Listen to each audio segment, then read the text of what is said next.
ఎందుకంటే దాదాపు ఇక్కడికి వచ్చిన వాళ్ళందరూ సాయికి కుటుంబ సభ్యులే కాబట్టి ఎవరి పేరు చెప్పకపోయినా అంతా ఒక కుటుంబం కాబట్టి ప్రతి ఒక్కరి పేరు చెప్పకపోయినా సాయిని మీ గుండెల్లో ఒక మనిషిగా ఉంచి మీ గుండెల్లో సాయి లేడు అని ఎంత బాధ ఉన్నప్పటికీ కూడా సాయికి మా వంతుగా నివాళులు అర్పించాలని చెప్పి ఇక్కడికి ఇచ్చేసిన ప్రతి ఒక్కరికి పేరు పేరున సాయి చంద్ తరపున ఉద్యమాభివందనాలు. ముఖ్యంగా ఎటువంటి సాయి ఇన్సిడెంట్ తర్వాత ఆ రోజు నుంచి ఈ రోజు వరకు ఇక ముందు కూడా బీఆర్ఎస్ పార్టీలో కేసీఆర్ గారు కావచ్చు, హరీష్ అన్న కావచ్చు, నిరంజన్ రెడ్డి సార్ కావచ్చు, కేటీఆర్ అన్న కావచ్చు, అంటే రావుల చంద్రశేఖర్ ఒక్కరని చెప్పలేను, ప్రతి ఒక్కరు. ఎందుకంటే ఈ కాలంలో మనిషి ఉన్నప్పుడు ఉండే ప్రవర్తన మనిషి పోయినాక ఉండే ప్రవర్తనకు చాలా తేడా ఉంటుంది. కానీ బంధువులు కుటుంబ సభ్యులు బాగా తెలిసిన వాళ్ళే మనిషి దూరం అయినాక వింతగా ప్రవర్తించే సొసైటీలో మనం ఉన్నాం. అయినా కూడా సాయిని ఇంత గుండెల్లో పెట్టుకొని సాయి మావోడు, సాయి మా మనిషి అని చెప్పేసి అనుక్షణం నాకు అండగా నిలబడి మేమున్నాం, సాయిని ఎలా తీర్చిదిద్దుకున్నామో నిన్ను కూడా అలాగే మేము కంటికి రెప్పలా ఒక చెల్లెలా ఒక బిడ్డలా కాపాడుకుంటామని చెప్పేసి నాకెంతో ధైర్యాన్ని ఇచ్చినటువంటి కేసీఆర్ సార్ గారికి, ప్రత్యేకంగా సొంత చెల్లిలా చూసుకుంటున్నటువంటి హరీష్ అన్న గారికి, సాయిది ఇలా కార్యక్రమం ఉంది ముందుండి నడిపించాలి అని చెప్పేసి అన్నిట్లో అన్ని రకాలుగా, అంటే ఆ రోజు నుంచి ఈ రోజు వరకు ఈ కార్యక్రమం వరకు కూడా హరీష్ అన్న కావచ్చు, దాదాపు అందరూ ప్రతి ఒక్కరు పేరు పేరున రాత్రి మొత్తం ఇక్కడే స్పెండ్ చేసి ఈ కార్యక్రమంలో ఇన్వాల్వ్ అయ్యి ఎర్రల సీనన్న కావచ్చు, చైర్మన్లు కావచ్చు, సంతోష్ రెడ్డి కావచ్చు, పేర్లు ఎవరైనా చెప్పకపోయిండొచ్చు కానీ ప్రతి ఒక్కరూ నా కుటుంబ సభ్యులుగానే నేను భావిస్తున్నాను. ముఖ్యంగా సభ చూస్తే నాకు సాయి గుర్తుకొస్తాడు, మైక్ చూస్తే సాయి గుర్తుకొస్తాడు, పాట చూస్తే సాయి గుర్తుకొస్తాడు, తెలంగాణ పిలుపు వింటే సాయి గుర్తుకొస్తాడు, బీఆర్ఎస్ పార్టీ అంటే సాయి గుర్తుకొస్తాడు. సాయిని, తెలంగాణని, సాయిని, కేసీఆర్ గారిని, సాయిని, హరీష్ అన్నని, సాయిని, బీఆర్ఎస్ పార్టీ కుటుంబాన్ని, సాయిని, తెలంగాణ సమాజాన్ని నేను ఈ రోజు వరకు వేరు చేసి చూడలేదు. వాళ్ళు సాయిని నన్ను ఏ రోజు వేరుగా చూడలేదు. ఇటువంటి సభల, వందల సభల మీద సాయి మాట్లాడి పాడిన అనేక వేదికలు విన్నా, చాలా మౌనంగా కింద కూర్చొని విన్నా. కానీ సాయి ఎన్నో సభలు పంచుకున్నాడు ఉద్యమ సందర్భం నుంచి. కానీ సాయి కోసం ఒక సభ జరుగుతుంది, అది ఇటువంటి సభ అవుతుందని చెప్పేసి నేను జీవితంలో అనుకోలేదు. ఇటువంటి సభలు ఎవరికి జరగద్దు అని కూడా నేను కోరుకుంటున్నాను. అది మాట్లాడాలంటే కొంచెం ఇబ్బందికరంగా ఉంది, మాట పెక్కలట్లేదు. అయినా సరే కొన్ని విషయాలు, ఎందుకంటే ఆనాటి నుంచి ఈనాటి వరకు నాకు ఎంతో ధైర్యాన్ని ఇచ్చి ముందుకు నడిపిస్తున్నారు కాబట్టి కొన్ని విషయాలు పంచుకోవాలన్న దాంతో నేను మీతో పంచుకుంటున్నాను. సాయి గురించి చెప్పాలంటే సాయి నిజంగానే ఒక ఆయుధం. కానీ ఆ ఆయుధం పదునెక్కింది మాత్రం కేసీఆర్ గారు, హరీష్ అన్న వీళ్ళ వల్ల మాత్రమే సాయి ఆయుధం పదునెక్కింది. పదునెక్కి తెలంగాణ మొత్తం తిరిగింది, తెలంగాణలో ప్రతి గడపకు చేరింది, ప్రతి ఇంటికి చేరింది. ఇంకా సాయి ఎన్నో పుట్టినప్పటి నుంచి ఆయన ఎదుర్కొన్న అన్ని సమస్యలు ఒకటని చెప్పలేను. నాకు తెలిసి జీవితంలో సాయి చూడని కష్ట నష్టాలు ఏవీ లేవు, చాలా ఉన్నాయి.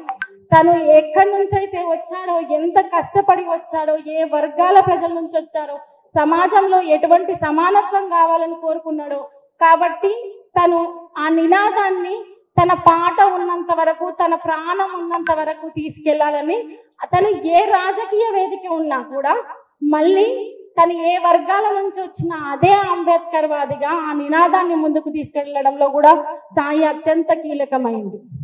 అయితే ఈ సభ సందర్భంగా ఇంకొక చిన్న అంశం, సాయి తర్వాత నా పరిస్థితి నిజంగా ఒక యుద్ధం జరిగిన తర్వాత ఆ యుద్ధంలో గెలుపొంది లేదు రాజ్యం పొందిన వాళ్ళ గురించి అందరూ మాట్లాడుకుంటారు.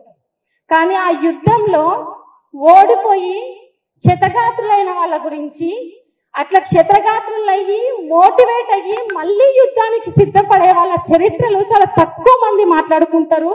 వాళ్ళు ఏదో ఒక రోజు అంత పోరాటం చేసి మళ్ళీ యుద్ధాన్ని జయిస్తారు. ఆ యుద్ధాన్ని జయించడానికి కొంతమంది వ్యక్తులు ముందుండి వాళ్ళని మోటివేట్ చేసి నడిపిస్తారు. అదే ఇప్పుడు బీఆర్ఎస్ పార్టీ నన్ను నడిపిస్తుంది. అదే కేసీఆర్ గారు, అదే హరీష్ అన్న. రేపు భవిష్యత్తు తెలంగాణకు కావచ్చు, పార్టీకి కావచ్చు, లేదు తెలంగాణకు కావచ్చు, రెండు కళ్ళలా దిక్చూచిగా హరీష్ అన్న కావచ్చు, కేటీఆర్ అన్న కావచ్చు, ఇద్దరు ముందుండి నడిపిస్తున్నారు. అంతేకాకుండా ఉద్యమకారులు, సామాజిక కార్యకర్తలు, అభ్యుదయవాదులు, అంబేద్కర్ వాదులు, ప్రజా సంఘాల వాళ్ళు, అలా అనేక మంది, ఒకరని చెప్పలేని కవులు, కళాకారులు, గాయకులు, ఎంతో మంది సాయిని అభిమానించి గుండెల్లో పెట్టుకున్న ప్రతి ఒక్కరికి పేరు పేరున, ముఖ్యంగా జర్నలిస్టు మిత్రులకి వాళ్ళు అందించిన సహకారం నేను ఎప్పటికీ మర్చిపోలేనిది. సాయితో పాటు కలిసి ప్రయాణించిన కళాకారులందరూ సాయి మీద అభిమానంతో ఎంతో సొంతంగా ఖర్చు పెట్టుకొని ఎన్నో పాటలు రాసి ఒక సంవత్సర కాలంగా సాయి లేడు అని ఏ రోజు అనిపించకుండా నన్ను ముందుకు నడిపిస్తున్న ప్రతి ఒక్కరికి, ఉమ్మడి పాలమూరు జిల్లా వాసులకి, యావత్ తెలంగాణ ప్రజలకు పేరు పేరున సాయికి నివాళులర్పించడానికి వచ్చిన మీ అందరికీ ఈ క్షణం నుంచి చివరి క్షణం వరకు సాయికి ఎలా సహకరించారో నాకు అంతే విధంగా అలాగే సహకరించాలని కోరుతూ, జై తెలంగాణ, జోహర్ సాయి. నా కొడుకు కొరకు వచ్చినటువంటి పెద్దలకు, మిత్రులకు, శ్రేయభిలాషులకు, కళాకారులకు, మా బంధువులకు, నన్ను ఇప్పటి వరకు నడిపిస్తున్నటువంటి ప్రజలందరికీ, తర్వాత నన్ను ఈనాటి వరకు కూడా నన్ను నిలబెట్టగలిగినటువంటి కేసీఆర్ సార్ గారికి, బీఆర్ఎస్ పార్టీ కార్యకర్తలందరికీ హృదయపూర్వకంగా, వినయపూర్వకంగా మీ అందరికీ నమస్కారం తెలియజేస్తున్నాను తల వంచి. నాకు 3 బిడ్డలు. పెద్ద కొడుకు క్రాంతి కుమారు, ఆయన ఆర్మీ జవాన్గా ఉండి 2021లో రిటైర్మెంట్ అయిన తర్వాత 18లో రిటైర్మెంట్ అయిండు. 21లో ఆయన అనారోగ్యంతో చనిపోయారు. నా చిన్న కొడుకు సాయి చందు తనకు, నేను చిన్నప్పటి నుంచి కూడా నాకు పాట అంటే ఇష్టం నాన్న అని నా ఎంబడొచ్చి, నేను కూడా ఒక ప్రజా కళాకారుడిగా ప్రజల కోసమే నేను కూడా పనిచేస్తూ జీవితాన్ని అర్పితం చేస్తూ, అటువంటి సమయాల్లో నేను పాట పాడుతున్న క్రమంలో నా కొడుకు నా ఎంబడొచ్చి నా పాట నేర్చుకొని, నాన్న నేను కూడా ఒక పాట పాడతా అని స్కూల్లో పాట పాడి ఒక ప్రజా కళాకారుడిగా, ఒక గాయకుడిగా అమర్చింతలో పేరు పొంది, అప్పటి నుంచి ప్రారంభమై పాట ప్రస్థానం మొదలై ప్రపంచానికే ఈరోజు పాట అనే ఆయుధాన్ని ఎన్నుకొని, సాయి చంద్ అంటే ఒక ఉత్తమ గాయకుడు, ప్రజా గాయకుడు, ఆప్యాయత గల గాయకుడు, అభిమాన గాయకుడిగా మీ అందరి చేత చప్పట్లు కొట్టించుకున్నటువంటి నా బిడ్డను చూసి నేను ఈరోజు మురువాళ్ళ, ఏడవాళ్ళ. మిత్రులారా, సభికులారా, నాకు ఓ కంట కన్నీరు, ఓ కంట ఆనందం. నా 2 కొడుకులు పోయిందని నేను ఏడుస్తున్నాను. నా 2 కొడుకుల్ని కన్నందుకు సంతోషపడుతున్నాను, ఈరోజు వెళ్ళిపోయిందని దుఃఖపడుతున్నాను. కానీ కోట్లాది మంది బిడ్డలు, కోట్లాది మంది కొడుకులు, కోట్లాది మంది తమ్ముళ్ళు, కోట్లాది మంది తండ్రులు అయ్యిండ్రు నాకు. ఇది చాలా సంతోషకరమైన విషయం. ఈరోజు నేను ఎవరికి ప్రపంచానికి తెలియకపోవచ్చు ఒకనాడు. నా కొడుకు 20 సంవత్సరాల ప్రస్థానంలో నేను ఎక్కడ కూడా సాయి చందు వాళ్ళ నాన్నని కూడా తెలియదు. కానీ ఈరోజు నా కొడుకు చనిపోయిన తర్వాతనే నేను సాయి చందు నాన్నగా నేను ఈ ప్రపంచానికి పరిచయం అయ్యాను. కనుక నా ముద్దుల కొడుకు సాయి చందు తన మీద ఎన్నో ఆశలు పెట్టుకున్నాను. ఎన్నో నా బిడ్డల్ని ఇద్దరు ఎదుగుతుంటే ఒక ఆయన దేశం కొరకు అంకితమైపోయిండు. చిన్న కొడుకు ప్రపంచానికే తెలిసినటువంటి గాయకుడయ్యిండు. అది చాలు నాకు సంతోషం. నా బిడ్డ కూడా ఈరోజు పైలట్ ట్రైనింగ్కు సెలెక్ట్ అయ్యింది. పైలట్ ట్రైనింగ్ బేగంపేటలో ఆమె ట్రైనింగ్ చేస్తుంది. ఈరోజు రావాల్సి ఉండే కానీ ఈరోజు ఎగ్జామ్ ఉండబట్టి ఆమె రాలేకపోయింది. దయచేసి క్షమించండి. కనుక నేను చివరిగా ఎక్కువ మీ అందరినీ ఇబ్బంది పెట్టకుండా నా కొడుకు మీద ఒక పాట రాసుకున్నాను.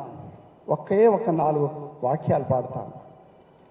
ఉద్యమాల నెలబాలుడు సాయి చంద్రుడు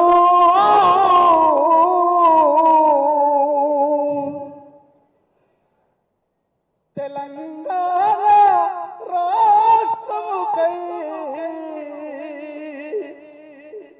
గళమెత్తిండు.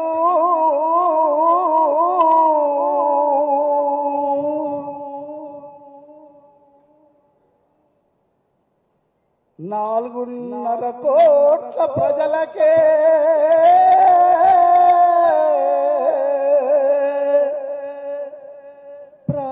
ప్రాణమైండు.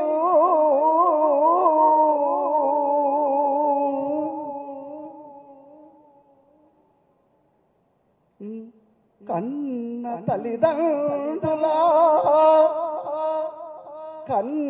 తల్లిదండ్రుల జన్మనిచ్చిన ఊరు రుణం తీర్చుకున్నవు.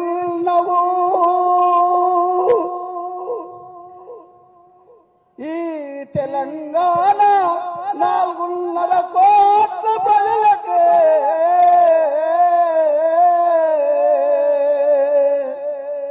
ప్రాణమైతివ బిడ్డ.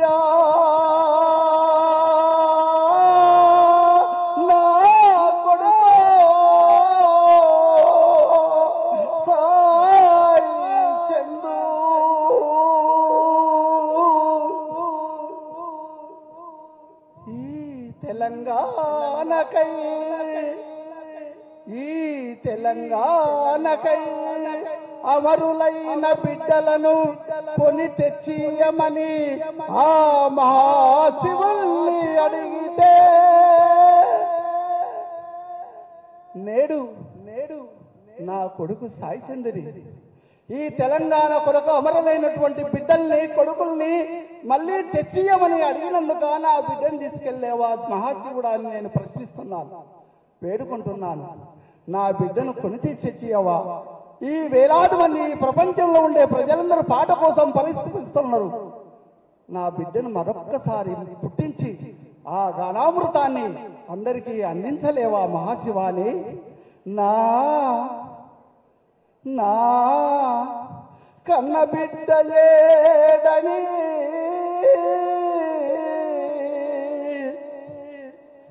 నా కన్న కొడుకు సాయి చందు ఏడని